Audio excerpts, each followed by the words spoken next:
Magandang araw sa inyong mga kapugi. Sumama nga pala ako dito sa aking biyanan na pumunta dito sa taas ng bundok para mag-harvest ng kanyang tanim na pipino. Sipag at syaga lang ang puhunan, bonus na lang ang kapugian. Kung wala ka nito ay lagi kang talo. Good morning mga kapugi. Akit man tayo sa bundok. Kasama ko ang aking biyanan. Nandito kami sa sapa. Pasado alas 6 ito ng umaga, pero bago kami dito umakyat ng bundok ay kumuha na muna kami dito ng tubig sa sapa. Medyo malayo na ito sa treehouse mga kapugi at bala ko sana maglagay dito ng pampahigop ng tubig. Yung pinaplanawan namin na area na huhukayin sana na malapit sana doon sa ginawa natin treehouse ay natutuyo na rin dahil sa sobrang init ng panahon at itong area na lang ang mayroong tubig mga kapugi. At kapag natuyo na rin ito ay wala nang mapagkukunan ng tubig ang aking biyanan para dalhin doon sa taas ng bundok na gagamitin na pandilig. Ito na lang ang last na pinagkukunan ng tubig. Ayan. Wala na. Kada akyat niya dito ng bundok ay lagi siya dito nagdadala ng tubig. Buti na lang ay meron pa siya dito mga bakanting mga galon. Kaya nagbitbit na rin ako dito mga kapugi. Pero isa lang dito yung aking madadala dahil sa may hawak tayo ditong kamera. Yung pinagkukunan namin dito ng tubig ay malapit lang din ito sa gilid ng kalsada. Dumadaan. Layo pa yun.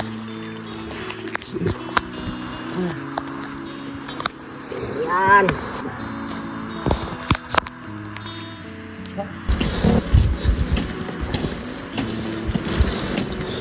Malayo-layo yung pinagkukunan ng tubig dahil sa tuyong-tuyo na yung sapa. Diyan sana kami magukay sa gilid ng sapa dahil nandun yung ginawa kong treehouse sa itaas. Kaso sa katagalan ay natutuyo na din ito kaya malayo na yung pinagkukuhanan namin dito ng tubig.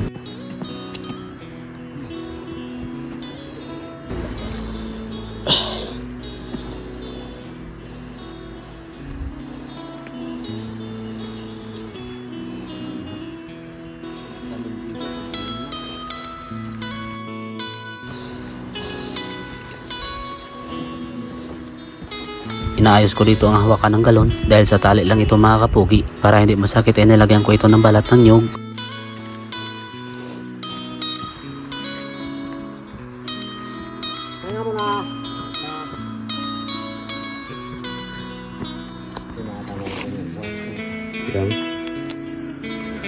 Medyo nahirapan dito maglakad ang aking biyanan dahil sa madulas itong ginamit niyang tsinelas. Ba't nagbuta ka pa? Kasi ako nagbuta oh. Mahamog pa naman. Kaya basa pa yung damo. Basa talaga yung sinilas mo. Nakaraan nagdala ka rin ng kana ng tubig pag-akit mo. Lagi ka nagdadala. Napan niya mga kapugi yung lupa doon sa taas dahil sa sobrang init ang panahon ngayon. Ito yung pinakamahirap na parte, ang pagdala mo ng tubig sa taas ng bundok. Yung tipong kahit wala ka masyadong dala, ay hinihingal ka na. Ano pa kaya yung may mga dalang mabibigat?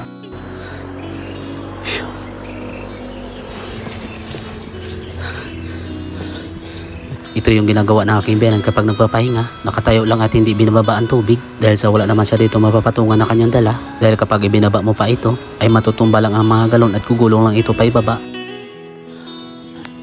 Nung nangtanim kasi siya dito sa taas ng bundok mga kapugi, akala niya kasi ay darating ang tagulan at iniisip niya hindi siya gano'n dito mahirapan sa pagdidilig pero hindi niya inaasahan na hahaba pala ang panahon ng tag-init. Kaya kada akyat niya dito ay lagi siya nagdadala ng tubig. Marami pa naman ang kanyang itinanim dito mga kapugi kaya yung iba hindi niya nagaanong nadidiligan.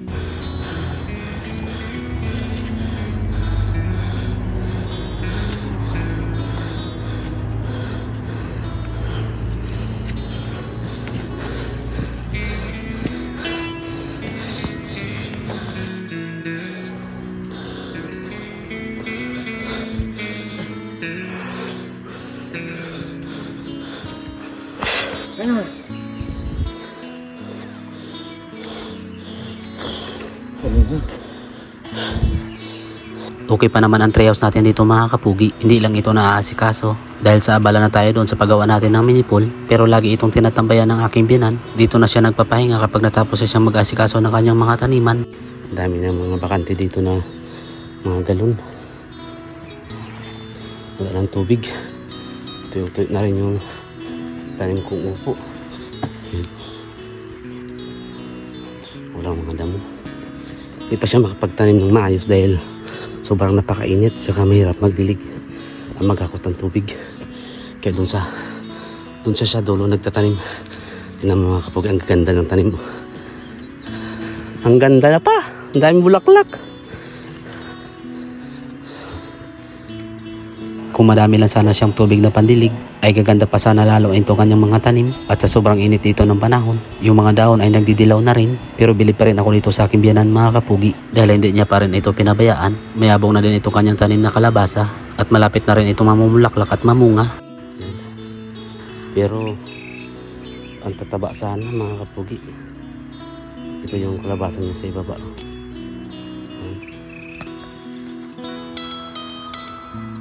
Sa init.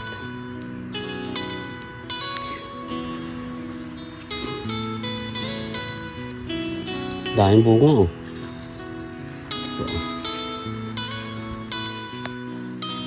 Kapag magdidilig siya dito mga kapugi, ay limitado lang ang kanyang paglalagay ng tubig at ginagamitan niya lang ito ng maliit na tabo. Pero sa 3 galon na dinala namin na tubig ay hindi ito madidiligan lahat. Kung hanggang saan lang maubos ayun lang mga kapugi. Kaya sabi ko dito sa kanya na wag na muna siya magtanim habang mainit pa ang panahon at antayin niya na lang na darating ang tag-ulan para hindi siya dito mahirapan sa pagdidilig.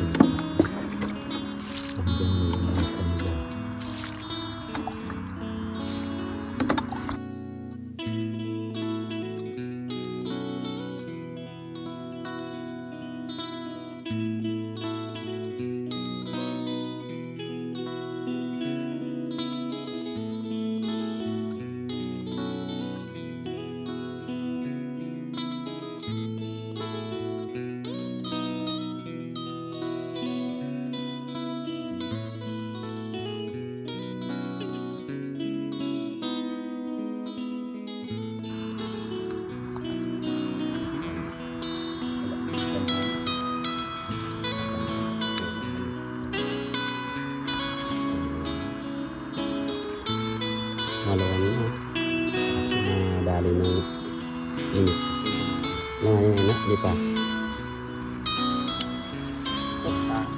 Hindi ka naman lalaki. Hindi ka tulad. Tagal man mamunga. Pag laging Basa lang, yung iba ayaw naman nung kayo matigas ako. Sufficiente lang. Hindi sumasakit ang tulog ko. Mga anak, kaya mo pa nang iisipan mo. Pero ang lawas mo, surrender na. Nag-uusap kami dito mga kapugi kung titigil na ba siya sa pagtatanim dito sa taas ng bundok. Ang sabi niya baka last niya na ito na pagtatanim, pero bago niya daw ito iwan ay tataniman niya ito lahat ng pinya. Dahil ang pinya kapag itinanim mo na ay pwede mo na itong pabayaan hanggang mamunga. Minsan kasi mga kapugi ay sumasakit na ang kanyang mga tuhod, pero sabi niya kaya pa naman niyang umakyat dito sa taas ng bundok para mag-asikaso. Kaya ang sabi ko sa kanya na huwag niya nang ipilit dahil kaya pa ng kanyang isipan, pero ang kanyang katawan ay medyo nahihirapan na. Malaki din ang pakinabang ng aking treehouse dito sa taas ng bundok mga kapugi dahil kapag nag-harvest sila dito ng nyug, dito din sila kumakain at nagpapahinga. Sa palibot ng aking treehouse ay may mga naglalakihan na ditong bunga ng pinya at dito sa area na ito ay tinitingnan ng aking biyanan kung may makuha na kaming mga bunga.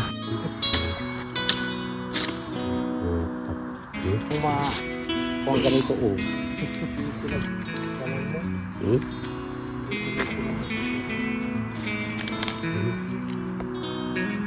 Dito ng pinya.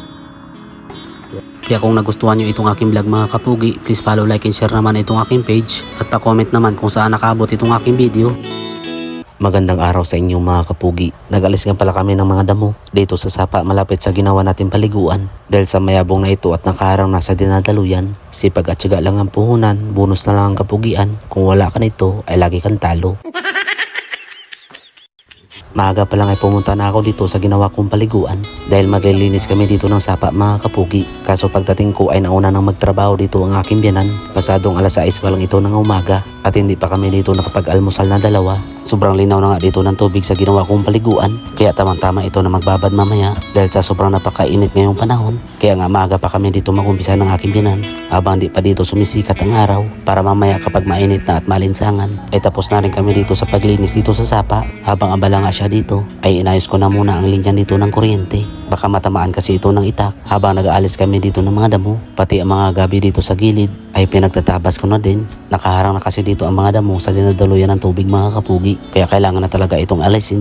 Kaya pasensya na muna sa mga naglalaba doon sa ibaba ng sapa. Dahil sa paglilinis namin ay lalabo talaga dito ang tubig. Pero ngayong umaga lang naman ito. Dahil mamaya pagkatapos namin ay lilinaw din ito mga kapugi. Marami kasi ako ditong planong gawin sa paligid. Siguro pagkatapos ito ay gagawa na ako dito ng tulay. Para kahit tumaas man dito ang tubig ay makakatawid pa rin tayo dito sa kabila. Medyo kunti na nga dito ang dumadaloy na tubig mga kapugi. Hindi tulad dati nung nagsimula pa tayo ditong gumawa ng paliguan. Siguro dahil din ito sa tuloy-tuloy na pag-init ng panahon ngayon. Sa Tagalog ang may mga tanim kami dyan sa taas mga kapugi. Mga sita. Yun yung swimming pool natin doon sa ibaba.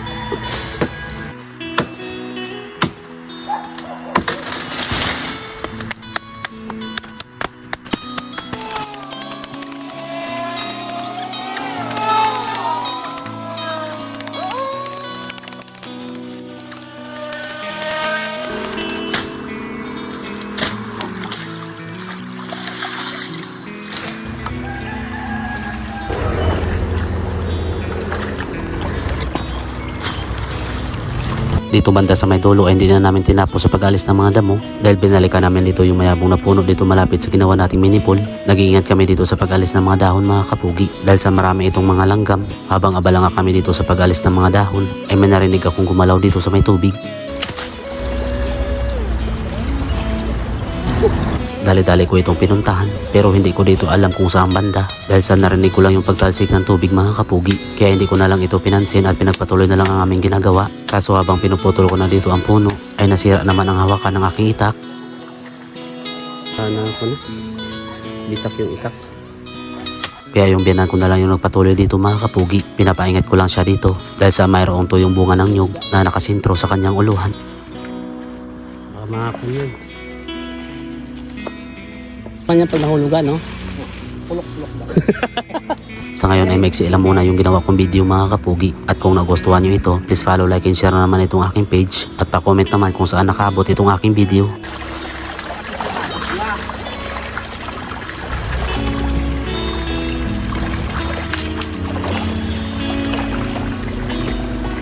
Sa mga nakaabot sa dulo ng aking video, maraming salamat at God bless yung lahat.